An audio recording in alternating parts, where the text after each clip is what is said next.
ওমা, হ্যাঁ পিসি ফোন করছে। হ্যাঁ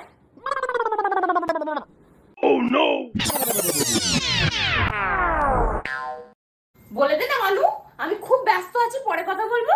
হ্যাঁ বল, হ্যাঁ পরে কথা বলবো। আচ্ছা না, শেষ হয় না। ওমা কি হয়েছে? মাসি ফোন করছে তো। দে দে দে ফোনটা দে।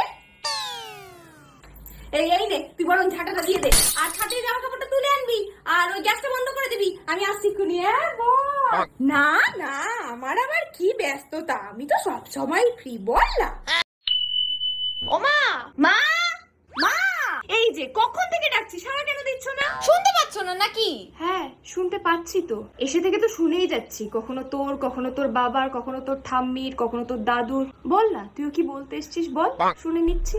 এই যে কালকে এই জামাটা কেচে দিতে বলেছিলাম, তুমি কেচে দাওনি। অনেক বড় ভুল হয়ে গেছে, এক্ষুনি কেচে দিচ্ছি। কি গো মা, মার্কেটে গিয়েছিলে, আমাকে বললে না, আমিও তোমার সাথে যেতাম। ভুল হয়ে গেছে মেম সাহেব, এবার থেকে যেখানেই যাব আপনাকে জিজ্ঞাসা করে যাব।